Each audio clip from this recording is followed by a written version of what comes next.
Well, good evening, ladies and gentlemen. Welcome to Schaumburg Auditorium and the first of our Town and Gown series for this wonderful year of 2014. And we're kind of excited about tonight because we're bringing to our attention, something that we hear a lot about, and we try to put it together and try to understand it, but it's still out there, and it probably be something that we will be talking about in America's history for generation after generation, because every generation wants to be the most important generation, and right now it's kind of been reserved for a certain group. And we have with us tonight two men who are going to talk about our country's greatest generation.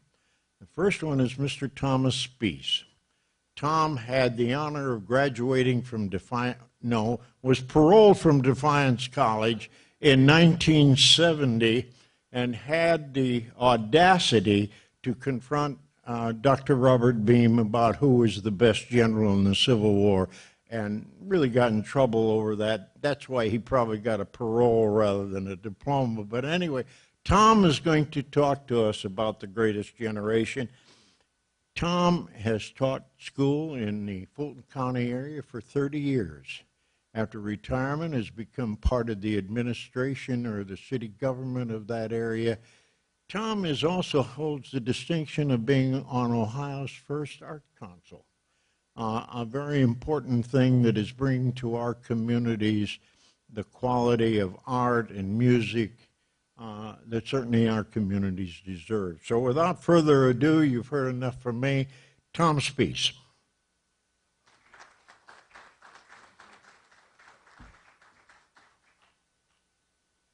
Thank you, Randy. I appreciate that. The true story is that I had participated in a winter term, and my project, although I was an art major, my heart was in history. So I determined that I would do a paper on Sheridan's campaign in the Shenandoah Valley. And so in January of 1970, I determined that it would be good for me to take that time off and construct that paper. Well, I also determined that I should be married at the same time. So I convinced my wife that a honeymoon would be really, really great if we would go to the Shenandoah Valley. Unfortunately for me, I owned a 1963 Chevy, which made it all the way to Clarksville. I never got down to the Shenandoah Valley, all right? Now, this is not part of my presentation. So my wife, who first of all married me and accepted the fact that our honeymoon would be in Virginia, and I would be doing research, she didn't even get that far. She only made it to Clarksville, West Virginia, and we turned around and drove all the way back to Columbus, Ohio, and it was cold at that time. 35, 40 years later, I convinced her to try that trip one more time. And we made it to Winchester, and I had a chance to go up and down the entire battle line, if you will, Cedar Creek, and that all the way down to VMI. The cadets, if you recall, were thrown into the battle, Newmarket battle.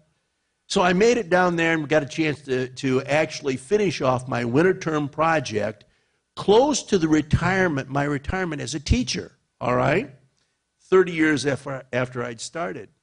And we got down there, and what we found out was that there was Memorial Day services, and I thought, well, geez, that's unusual because it was the 1st of June, and it turns out that we arrived we arrived in Winchester, and we said, where is the cemetery? And they said, the cemetery is right down the road. So we drove down there to see these services, and there was absolutely nobody in the cemetery. No one. Just row on row of tombstones of Union soldiers. And I thought, well, that's a product of the Chamber of Commerce of Winchester, simply saying there's a big event, and it really wasn't one. So we left, And we went a short distance, and there was another cemetery. And that cemetery was for Confederate soldiers.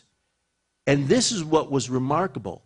It was filled with Confederate flags. Every marker had a Confederate flag on it.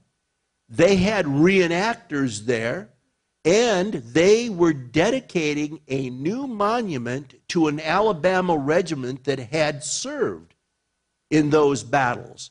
They had speakers, a podium, and everything else. And I looked at my wife and I said, do you think we should tell them that Sheridan was our guy? You know? It was a great way to spend an evening. But that was, I finished my winter term off many years after I started out. So I'm here because Dr. Burke invited me. And Dr. Burke and I had worked together in Fayette schools for about a dozen years a while back. And when he got his PhD, I was very happy that he landed here, because the Defiance College History Department was one that I was very proud of. A gentleman named Joe Long, who was our superintendent, was a history major here at Defiance College, and speaks highly. And we told our students what a great place to visit if you're interested, and to go to school if you're interested in studying history. I stand by that to this day.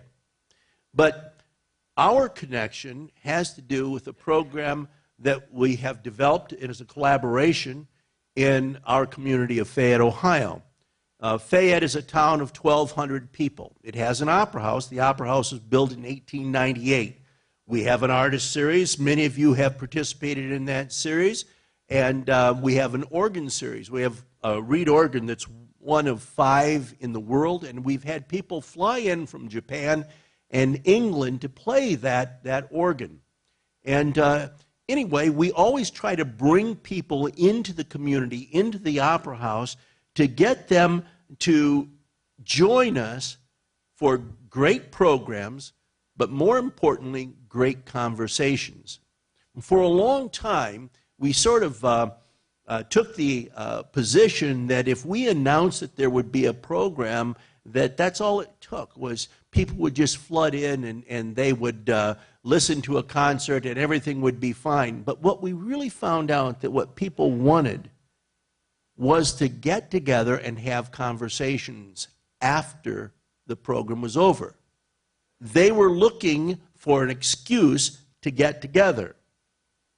So the Fayette Artist Series, which started in 1973 or 4, grew into the Fayette Artist Series and the Glasgow Reed Organ Series. And this past year, we started a program called the Steinem Nice Series on Civil Conversations and Civic Engagement. Our first program was Randy Buckman, the person who's one of 4 legends of Defiance College. And we asked him to speak about the Indian Removal Act of 1830. Am I right on that? And the reason that we asked Randy to talk about that was because we felt it was important to develop a conversation about the role of government in the first part of the 19th century as it relates to government today. Our position was simple. The federal government influenced our community, the settlement of Fulton County, in 1830 with the Indian Removal Act. If you look at all the home farms that celebrated their 100th anniversary, it's no coincidence that they moved into Fulton County in the 1830s and 40s, because leaving the Northwest Territory at that time were the Indians. As a matter of fact, the last place for Indians to be camped out in our region was on a road called Squawfield Road, about 7 miles north of Fayette. The chief's name was Bawbees. You might know Bawbees Lake up there in Hillsdale, Michigan. And it was from that point that the Indians in our areas went out to, I believe it was the Kansas area, and they were a Potawatomi tribe. So we asked for a discussion about how government impacted our settlement, impacted our community. On top of that, it just happened that we were celebrating the 150th anniversary of the Civil War. And one of the things we discussed was the importance of the Underground Railroad throughout northwestern Ohio and southeastern Michigan. And what we tried to point out was that the people who were social activists, people who were providing the security and the space for the slaves to make it to safe haven in Canada, many of those people are the very folks that are on the windows of our churches. They were the leaders of our community. And of course, when the Underground Railroad was working, it was against the law to harbor slaves. It was a federal law. Well, now look at this, 2 federal laws. One of them said that we're going to remove the Indians and give the lands to the settlers. The second one had to do with the Fugitive Slave Act, which really put people at risk. But they took that risk because they knew that it was important to provide that safe haven. Then we took a look at 1860s and we found out that there was a large number of the residents of our area that volunteered for service in the war between the states. And they performed valiantly. Great service records. The 14th Ohio started out and it morphed into many other regiments that served across both the Western Front and in the Eastern Theater. These were people who were very courageous, not unlike the folks who composed The Greatest Generation. All right? So when we started the Steinem Nice series, we named it after 2 gentlemen in our town, a doctor and he was a farmer that had lots of property. He had that property because he grew up at a time when his mother was able to acquire many farms that were lost during the Depression. So he spent his life managing those properties. His name was Bill Steinem. Bill passed away about 2 years ago. The name Steinem should ring a bell for you because his cousin, his first cousin, is a lady named Gloria Steinem. And Gloria Steinem's father was a person who was the editor and the founder of the University of Toledo's campus newspaper, which remains to this day one of 2 independent newspapers operated by colleges across the United States. Well, his brother was Bill's dad. And through Bill's life, I would ask him, I'd say, Bill, tell me more about Gloria. He didn't say much about Gloria. He didn't say much. But by the way, Bill had an education. He went to a place called Oberlin, and he was a political science major. All right? So he didn't talk much about Gloria, but he would, towards the end of his life, he did say, well, we did meet, and she always tried to get a hold of me. And I said, Bill, you didn't try to call her back? He said, no, I didn't. I probably should have. And I said, weren't you at least interested in doing this? Well, she was active and she was in New York. He said, by the way, I have her number for her apartment and I have her attorney's number too. He said, I think she wants my money. I don't think Gloria needed his money. All right? When he passed away, I went online and I was able to find Gloria's manager's phone number or her email address, and I emailed and I said, for your information, Bill Steinem passed away. And the thought was, if this is a person that meant nothing to her, I would have no response whatsoever. But I did get a response, and the response was from the secretary saying that Gloria appreciates the fact that you notified her of her cousin's passing. So Bill Steinem was a progressive. By the way, that's not code for a Democrat. You recognize that the second program of the Steinem Nice series was the presentation of As Different as a Frog and a Grizzly, which was written by Dr. Jan Younger, who was one of my professors many years ago.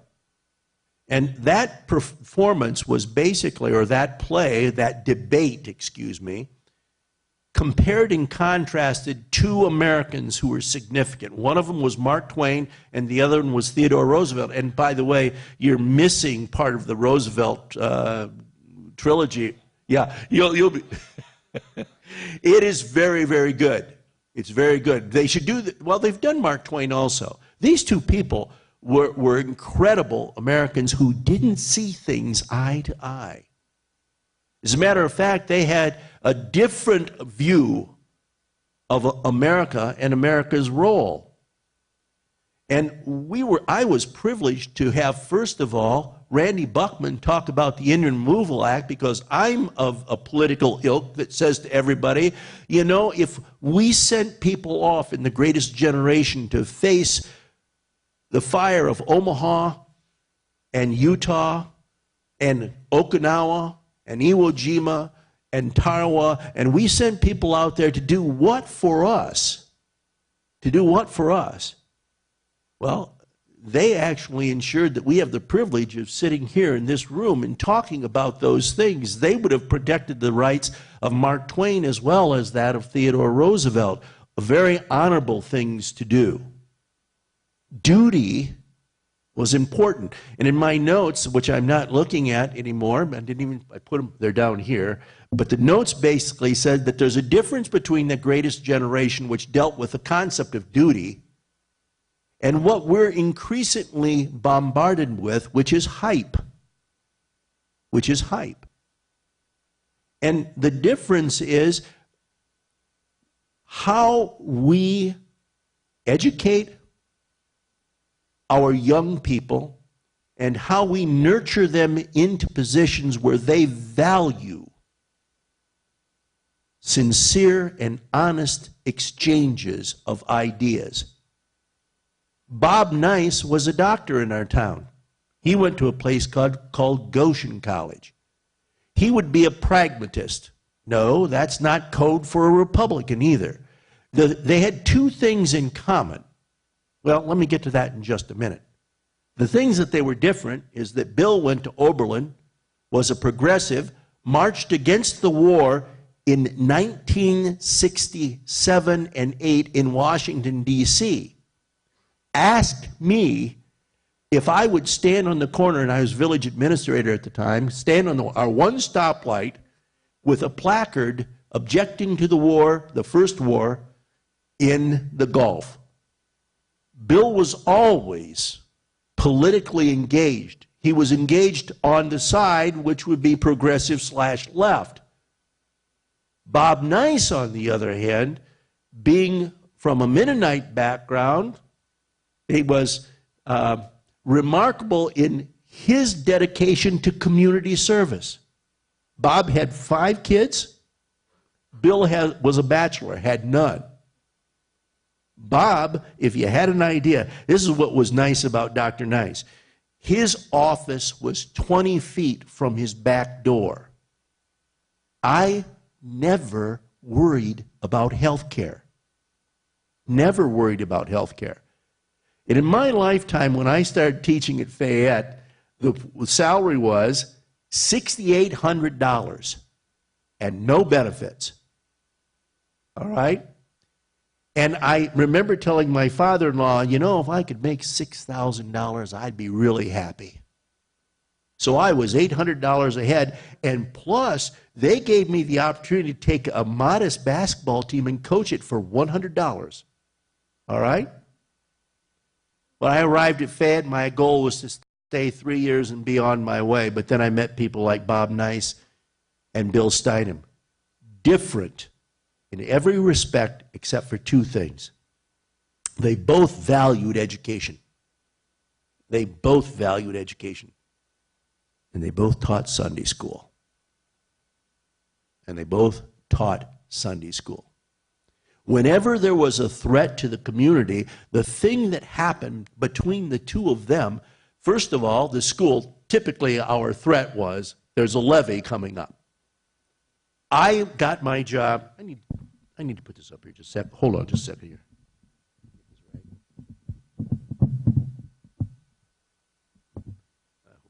I hope that works. Okay, can you hear me all right? When I got my job in 1970, the first assembly I went to, they announced that they transferred our school district to Archbold. And that could be done because the school board, the county school board, did that. Fayette got together and they had a vote. They determined by a vote of 78% they wanted to keep the school. They transferred the school district again, and 83% of the people said they wanted to keep the school. We had 600 people in our student body, K-12. K-12. But you all come from a time when you recognized there were smaller schools all over the place. Do you remember Grover Hill? And all the schools that make up what's now called Wayne Trace, I believe it is.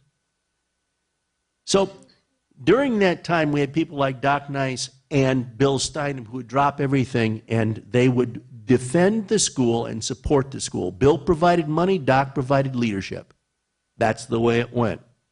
So when we started our series, our goal was to bring in good speakers, and at the end of the conversation, what we really wanted to have happen was for people to sit at tables and look each other in the eye and talk with each other.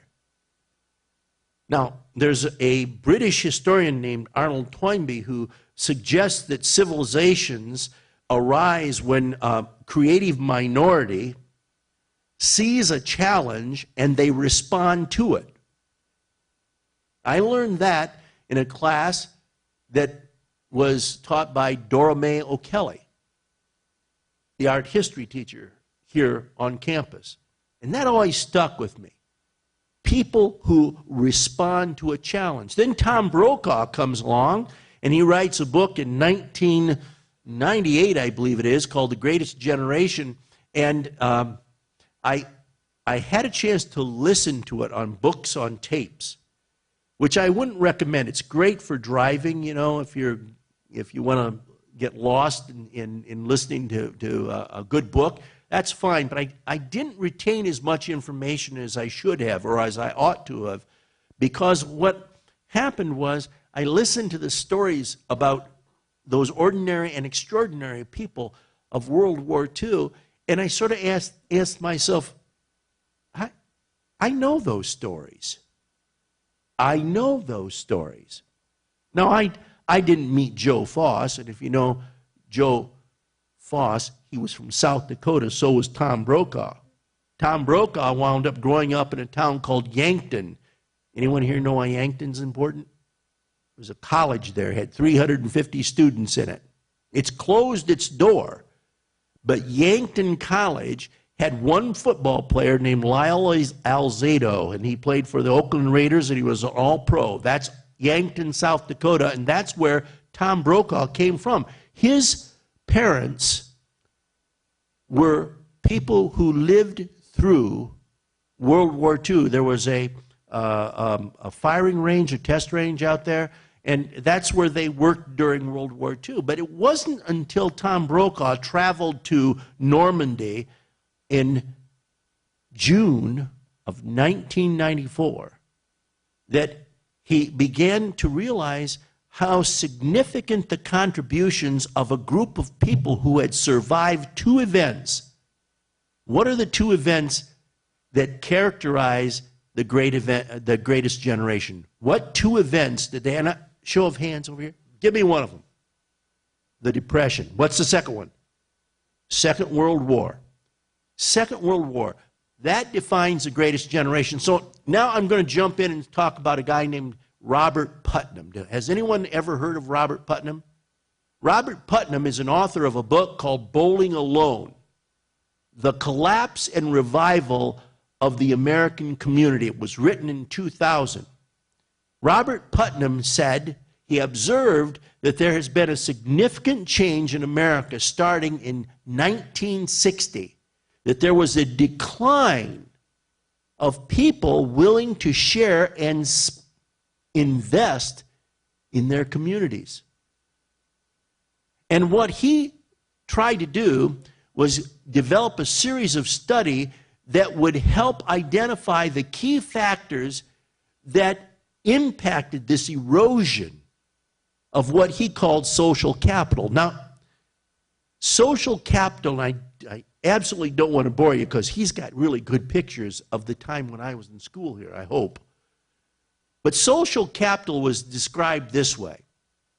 Imagine we left this place and it had snowed 4 inches of wet, heavy snow. We hopped in our cars and we started driving home, and we found out that the roads had been packed down. That wet snow's packed down. We stop at a stoplight or a stop sign. We get ready to take off, and our car slides gently to the side, and all of a sudden, we are stuck. You know that if you put your foot on the accelerator, what's going to happen? You're just going to go deeper into that rut. You get out of the car and you look around and there's headlights showing up behind you. That car stops in the middle of the road because they're not dumb enough to drive off to the side. And they walk up to you and they'll ask this question, "Do you need a hand?" And the answer is, "Yes, I'm stuck." And they'll say this, on most cases, they'll say, "We'll give you a push, but once you get started, keep going." All right? Now, my bet is that many of you have experienced that. So you hop in your car, they give you a shove, you take off, you get back on the road, and you take off. One thing is known by the people in both cars. There's no money exchanged for this at all. You don't even have to know who the people are. They might not be from your town. They might not be from your church. They might not even be your ethnic background. But what they've done is they've given you a push. Their payment is what? They have the satisfaction, but they also have the expectation that what's going to happen to the driver that was shoved out of the snowdrift. That we'll do the same. That's what social capital is.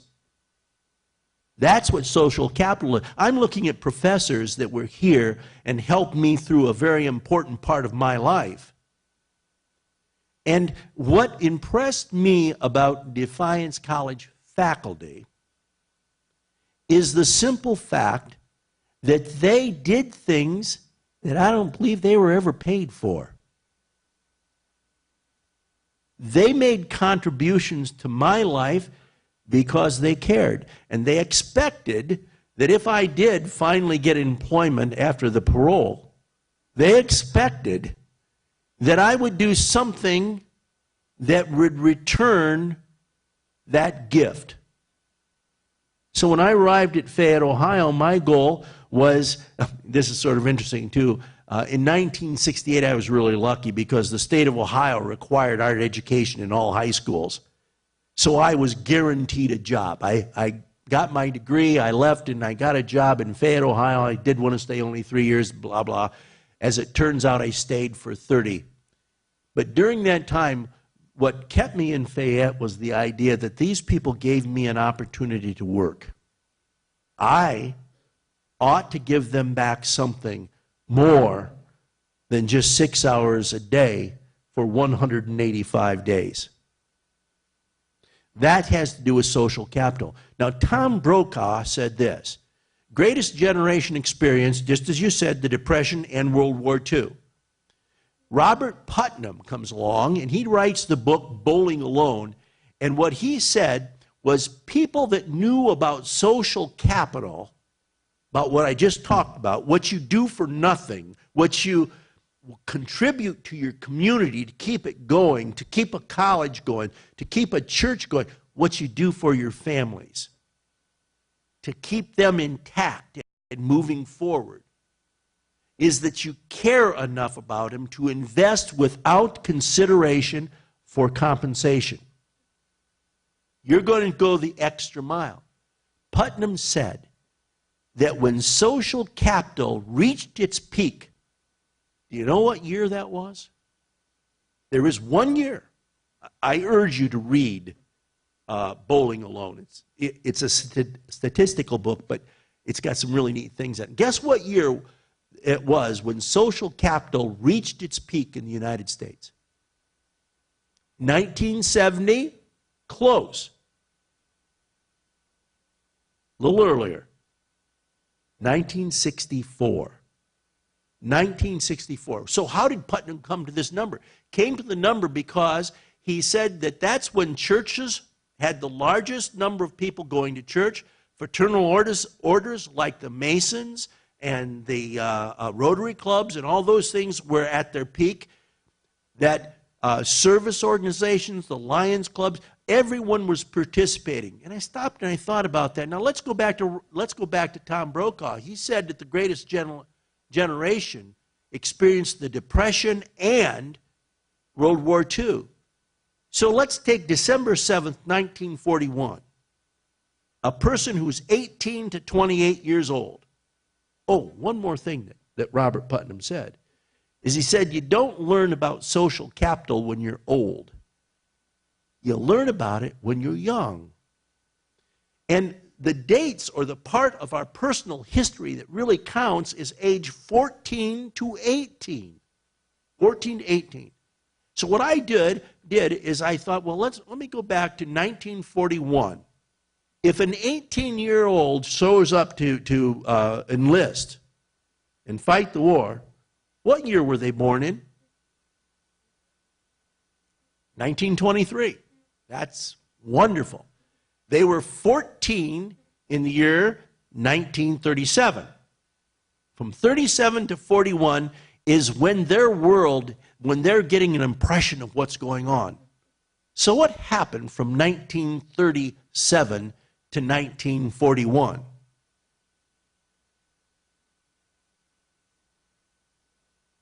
Well, the Depression was, you're right, the Depression was still there. But what was happening away from the United States?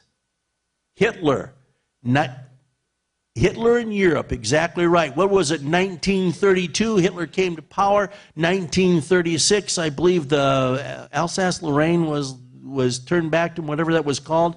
1938 was the Munich Accord. All these things were going up when these kids were 14 to 18 years old. Now, what if you're 28 years old? What year were you born? 1913. What year did you turn 14?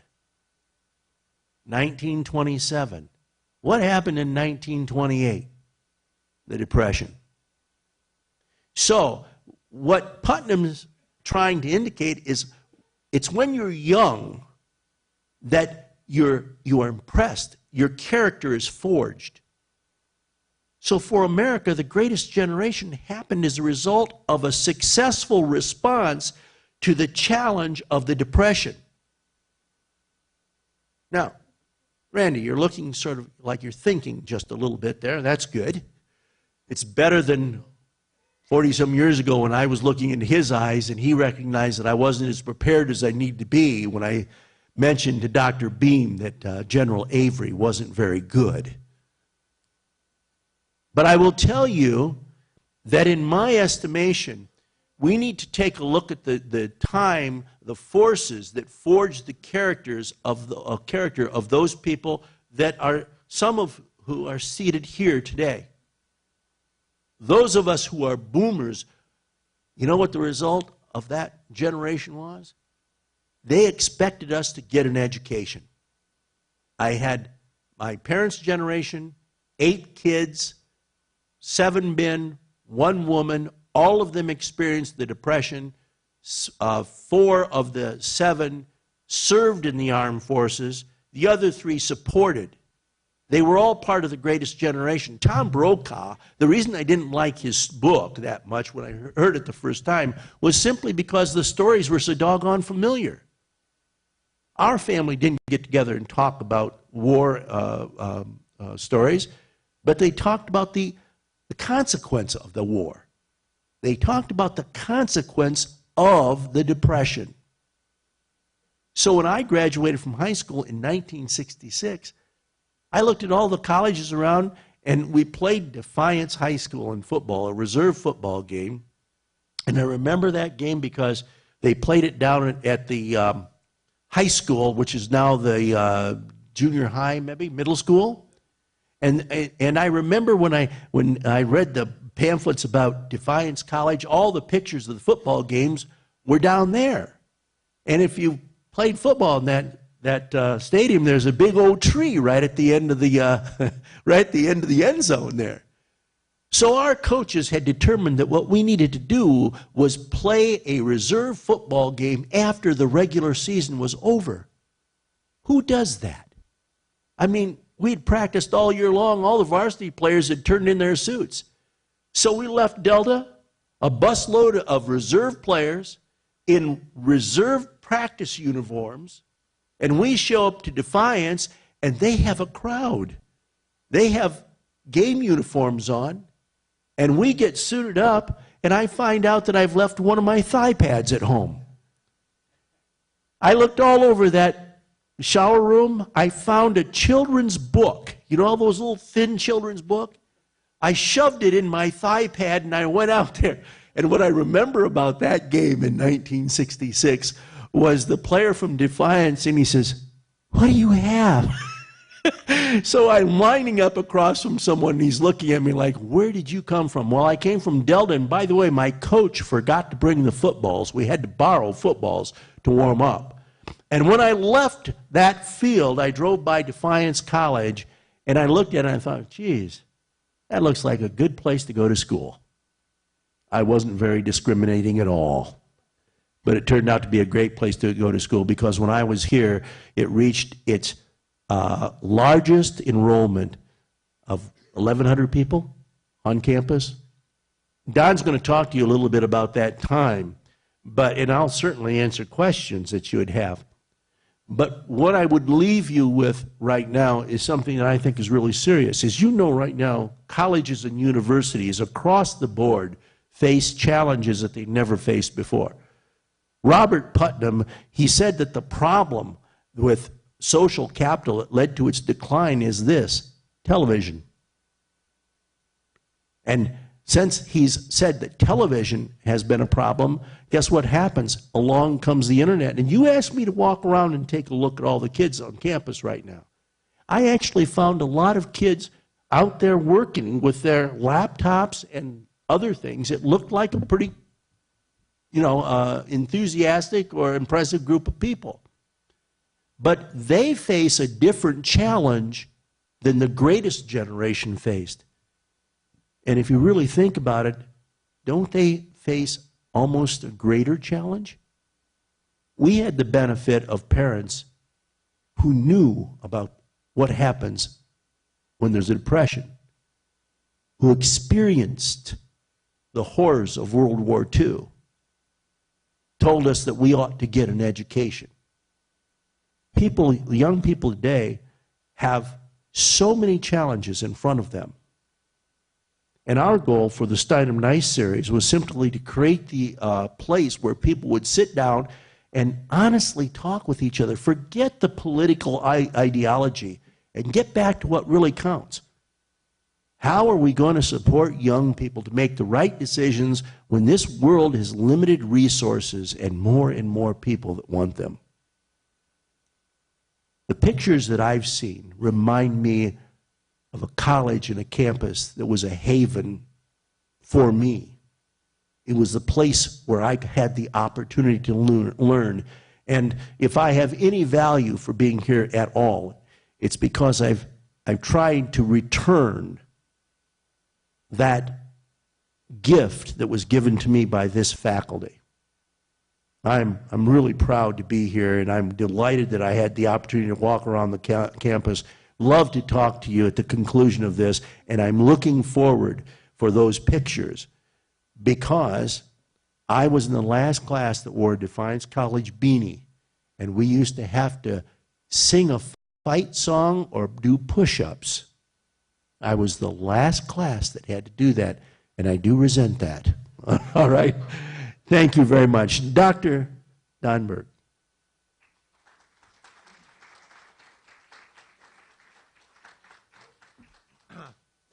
Thanks, Tom. You know, it's always really great to hear Tom, and I know he's a tough act to follow, but we go back a number of years now, and so I really appreciate his remarks.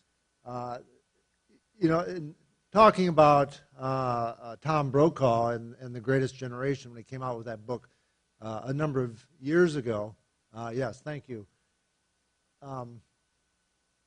You know, I thought it was quite presumptuous. Who was he to stipulate the greatest generation of the 1930s and 40s? How does he rate that generation, for example, above those people who fought the American Civil War or the American Revolution or something like that? So I'm not really prepared to argue the point, but I would like to follow up with what Tom said in terms of growing up in the 1960s and 70s.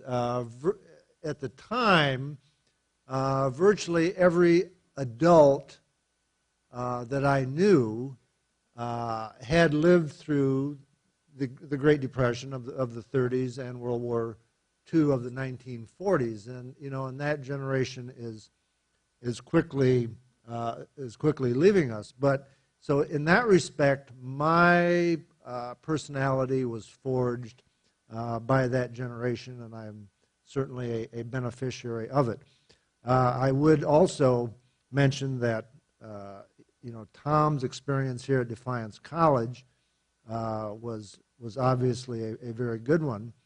I did not have that experience. I went to Bowling Green. But nonetheless, I had also, too, had any number of professors who were very kindly and caring and nurtured my career over the years. So I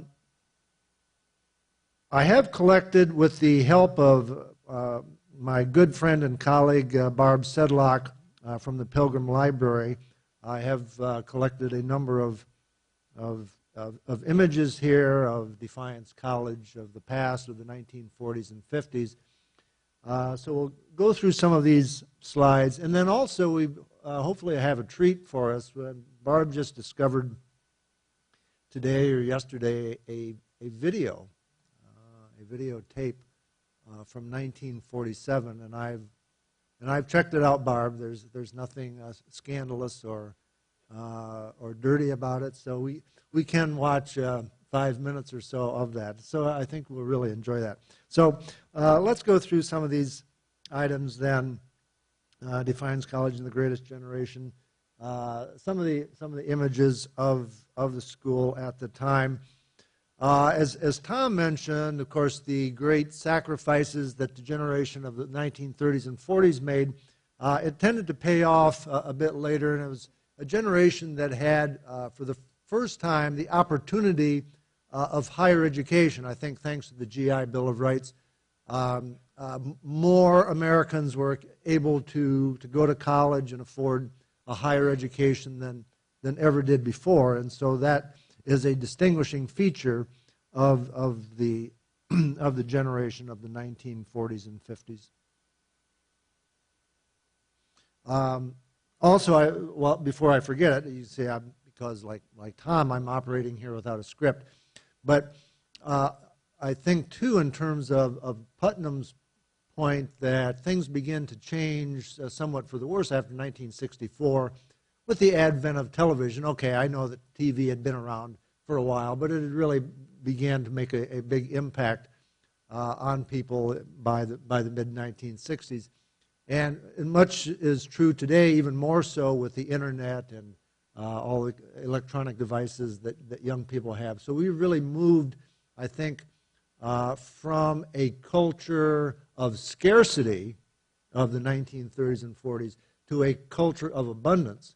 Now you might say, well, you'd sure as heck rather live in a culture of abundance rather than of scarcity. But you want to think about that a little bit. I mean, that has some deep implications. So anyway, that's sort of my thought on the matter. This is the Performance Studio in Weston Hall, I believe. Is that correct? And so much of my information comes from the Defiance College Alumni News. This particular one is from 1946. And as I looked at a number of these alumni newsletters, a couple of themes reoccur over and over again. And one of them is the headline here, if you can see this, where it says, "Liberal college is best defense of basic ideals." And we're still arguing that. We're still talking about this. To what extent is a liberal arts education important in today's world where so much emphasis is placed on job training and being able to land a job in business? Of what use is it really to have a liberal arts education, knowing about the ancient Greeks and Romans or whatever else is involved in liberal arts today? But nonetheless, this argument was being made, back in the 1940s when people were arguing this most vociferously. In 1943, a new president at Defiance College, because of the war, was really at, I dare say, rock bottom. Enrollment was down in the 200s or less, and so it was in deep trouble. And so a new president was hired, H. Dana Hopkins. Here he is. This is the Defiance College Bulletin of September 1943, and it gives some of his background. You can see that he was the head of the speech department. He comes to us from Heidelberg. And so he served as Defiance College president for about the next 10 years and succeeded really in increasing enrollment at a time when Defiance College needed it desperately.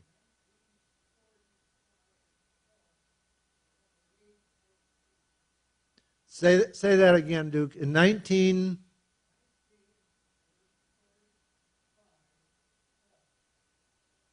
Okay.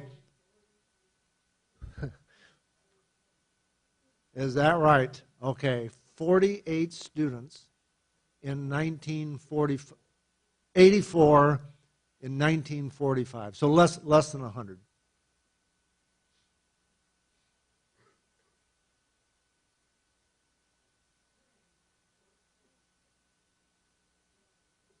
Okay, so by this time, the veterans were returning home, and so enrollment experienced a major increase. Well, certainly some of the images here are young people behaving as young people do, and so they're beginning to, men being back on campus, really in any large numbers for the first time in several years. And so we have activities such as fixing the car. In addition, we have homecoming as well, a homecoming float, returning to some of the joyous occasions of the past. Here's another, this looks like the homecoming attendant driving downtown in front of the courthouse there. What year is it? You can't tell by that. Maybe even late 40s. Yeah, many of these images are undated, and so they're. So this is 1946. So this would be the first fall semester in which the servicemen had returned. And you see what Defiance College did on the left side there, added 12 new faculty members, which is, yeah, pretty interesting, I suppose. But what is really the big news here, as far as I'm concerned, is look at the bottom where it says King Football to reign again. So they're bringing back football after some absence due to lack of players. And so there we have a program, Defiance versus Bluffton, 1948. And this particular one deals with an annual May Day festival, which Barb Sedlock and I both have a personal interest in. It was held annually for a number of years.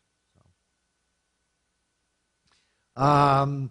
This particular one, I think, is designed to show sort of the family life of one of our instructors, Professor Clock and family, smoking the pipe as any good academic would do before we move to a smoke-free campus. Does anyone remember Professor Clock? Carolyn, what did Professor Clock teach?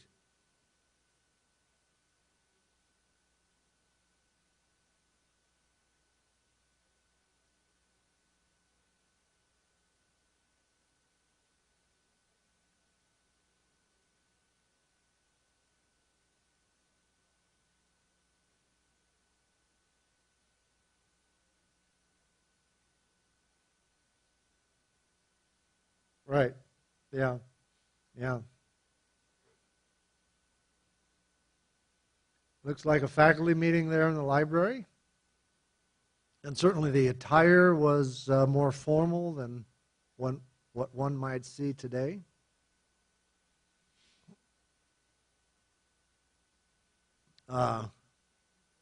This is the cover of a program. You can see it's from 1944, which is Recognition Day of those individuals that attached to Defiance College who had participated in the war. And this is just one page or many more pages additionally, but recognition of Defiance College students or probably alumni who were either were serving in the military or who had served.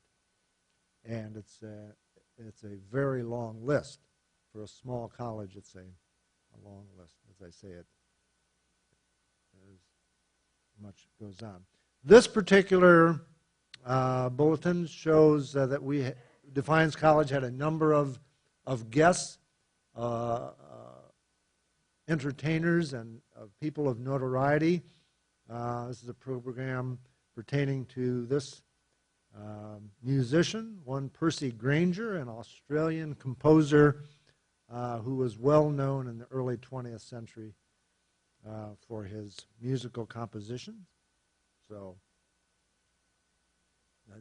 that is quite a head of hair there, Mr. Grainger. This particular one, let me tell you the story on this. I was teaching a class just the other day about the Russian Revolution in 1917 and talking about Alexander Kerensky, who followed Tsar Nicholas in Russia in 1917, and come to find out that after Kerensky had been kicked out of the Soviet Union, he came to the United States, went to work primarily for the Hoover Institute out in California, but he also did a lot of speaking, traveled around the country, and one of the places that he came to, believe it or not, was Defiance College. So there he is, and there's a picture of Alexander Kerensky. Tom?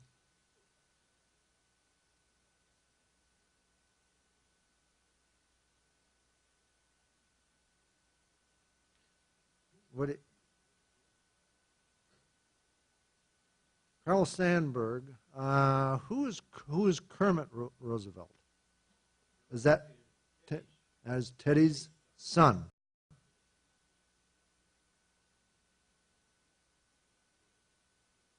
Sandburg is misspelled, is it not?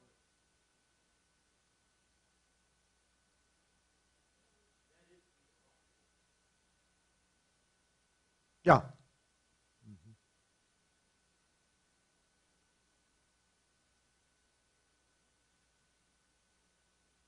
That's what it says.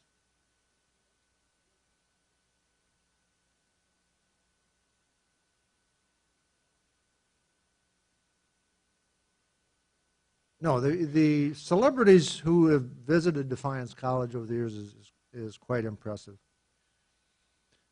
All right, here's another line from President Hopkins talking about a small college closer to the needs of life.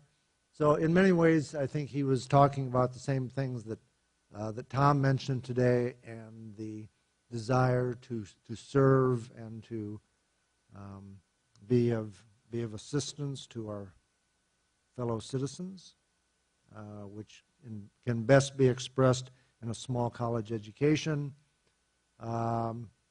Here's another line from President Hopkins. He says, the draft need not disturb DC enrollment for 1948-49. So what's he talking about here?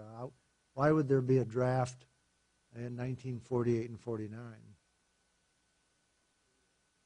Right, the Korean War is on the horizon. So Defiance College no more than sort of gets its enrollment back up to a sustainable level when the Korean War follows hard on the heels in 1950, and once again takes a lot of young men out of enrollment.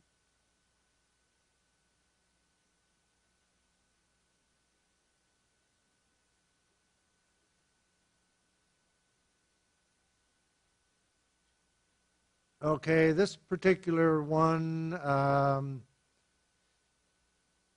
shows Tenzer Hall, much as it is today. So 60 years after the fact or so, Tenzer Hall looks as good as it ever does. I was just there today, so I can vouch for that. But look at the line there on the left. It says, President Kevin C. McCann is on the job. So at this point, we have made the switch to President McCann. And this particular photograph is one of my favorite because it shows the arch. And once again, the recurring theme here is a small college holds a leading place in the educational world.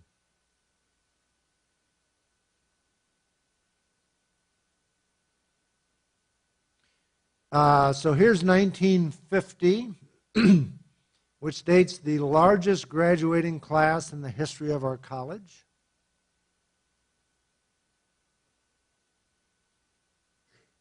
So enrollment is up there, and I believe this is about the last one, showing Sisson Hall.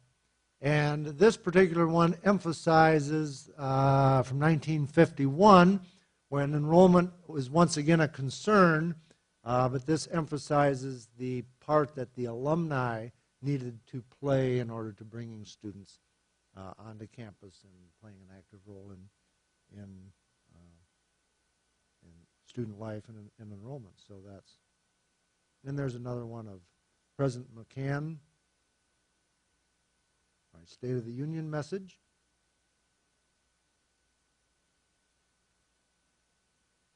This is referring to Eisenhower's State of the Union message. So pretty good for the Defiance College president to write the State of the Union message for the president. And then here is Mrs. McCann. While Kevin McCann was away serving Eisenhower, Mrs. McCann served as the acting president. And here we see here so what's going on in this photograph. Apparently the college has made the purchase of a number of typewriters for the business department. And those do look like, mostly look like electric typewriters by this point in time. So that's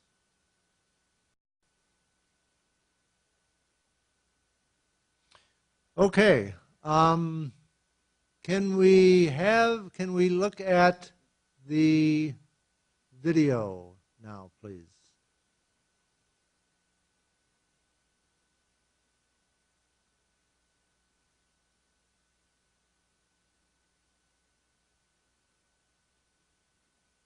Again, this is from, according to the tape, this is 1947.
there's more to it, but I thought that was enough.